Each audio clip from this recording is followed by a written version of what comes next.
Bapak, Ibu, dan Saudara yang dikasihi Tuhan, salam sehat dan tetap semangat untuk kita semua.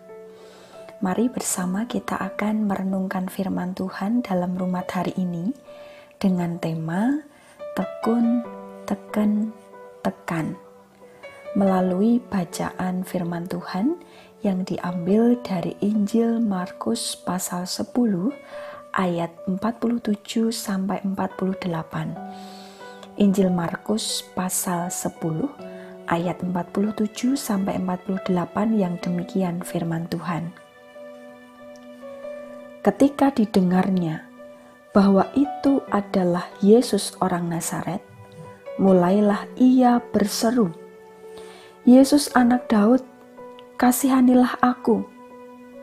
Banyak orang menegurnya supaya ia diam.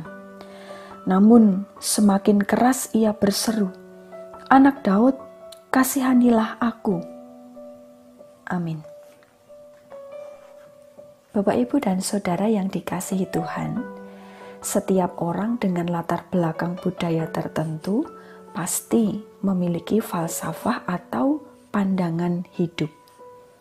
Termasuk orang Jawa, memiliki banyak sekali falsafah. Salah satunya berbunyi tekun, teken, tekan. Apa maksudnya? Wong sing tekun nganggo teken, bakale tekan. Ketika diuraikan demikian, tekun itu merupakan sikap sabar, telaten, tahan uji, pantang menyerah. Sedangkan teken itu merupakan gambaran tongkat yang dipakai untuk menopang seseorang menuju kepada tempat yang akan dituju.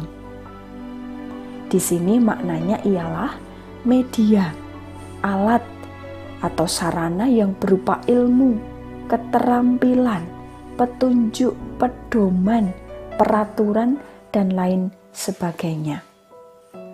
Tekan itu mengarah kepada capaian atau tujuan dan harapan.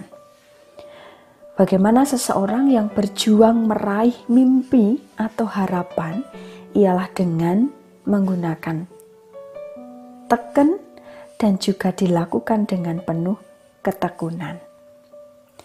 Lalu apa kaitan ketiga hal itu dengan bacaan firman Tuhan saat ini? Mari kita melihat sosok Bartimeus. Ia adalah seorang buta yang namanya disebutkan di dalam Injil Markus. Setiap hari dia meminta-minta, sebab tak ada cara lain untuk menafkahi dirinya dan keluarganya selain dari belas kasihan orang lain. Sebenarnya Bartimeus bukanlah tipe orang yang malas, yang tidak ingin bangkit dari keadaannya. Dia pun memiliki kerinduan dan harapan supaya sembuh, sehingga tidak membebani orang lain. Dan mungkin jika matanya itu bisa melihat, dia akan mencari pekerjaan yang lain, sehingga tidak lagi meminta-minta. Dalam teks hari ini, kita melihat ketika Bartimeus itu mendengar kalau Tuhan Yesus dan murid-muridnya lewat, maka berserulah ia. Dan ketika ia berseru, dia pun sempat ditegur oleh orang banyak untuk diam.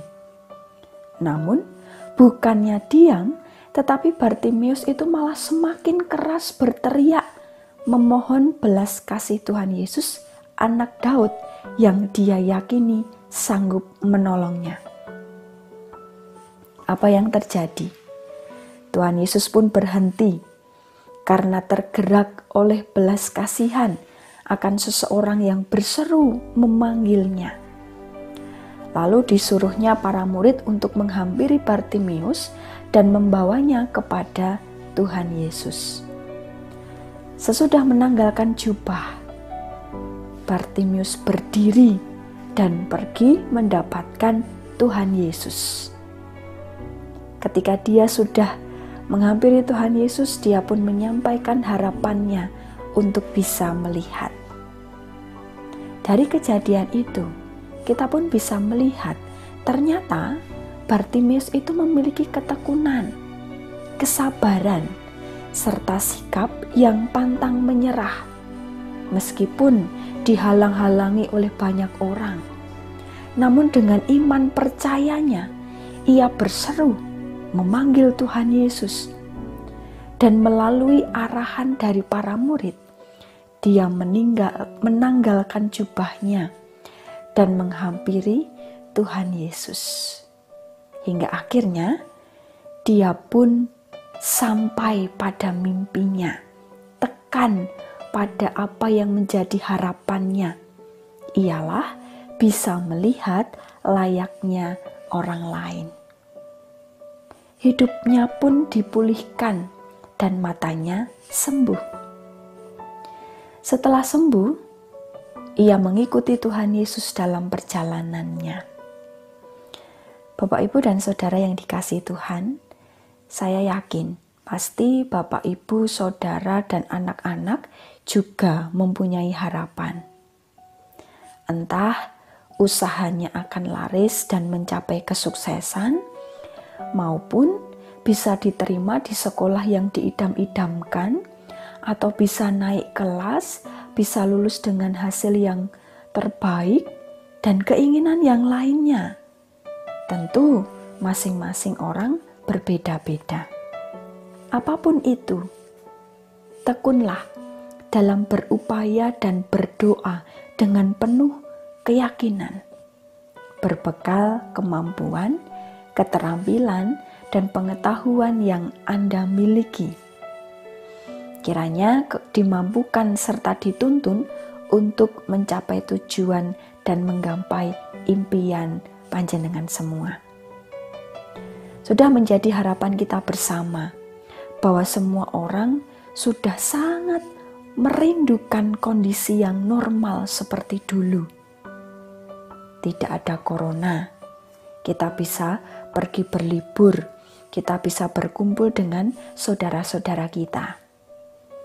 Namun saat ini kita diajar untuk tekun dengan penuh kesabaran agar kita tahan uji serta tidak mudah putus asa. Juga kita diajak senantiasa berdoa bagi para ilmuwan agar vaksin ditemukan. Dengan kita melakukan upaya, yakni mematuhi protokol kesehatan dengan menjaga imunitas tubuh, menjaga jarak, mencuci tangan, dan lain sebagainya, itu sebagai sarana, media, atau tekan. Dengan harapan kita bisa tekan, yakni merasakan kondisi yang lebih baik lagi, atau sesuai dengan harapan kita, impian kita bersama, keadaan kembali normal seperti sedia kala. Tentu ketika vaksin itu sudah ditemukan. 3 hal terkait dengan tekun yang berhubungan dengan sikap dan teken yang merupakan media atau sarana untuk mencapai harapan. Tekan pada harapan itu. Ketiga hal ini merupakan satu kesatuan. Maka kalau punya teken tidak digunakan dengan tekun, maka mustahil bisa tekan. Untuk itu, Bapak, Ibu, dan Saudara yang dikasihi Tuhan, marilah bersama-sama kita memohon pimpinan Roh Kudus agar kita dimampukan untuk senantiasa tekun dengan teken yang kita miliki, anugerah pemberian Tuhan itu, supaya kita bisa tekan mencapai apa yang kita impikan dan harapkan. Tuhan menuntun langkah kita semua. Amin.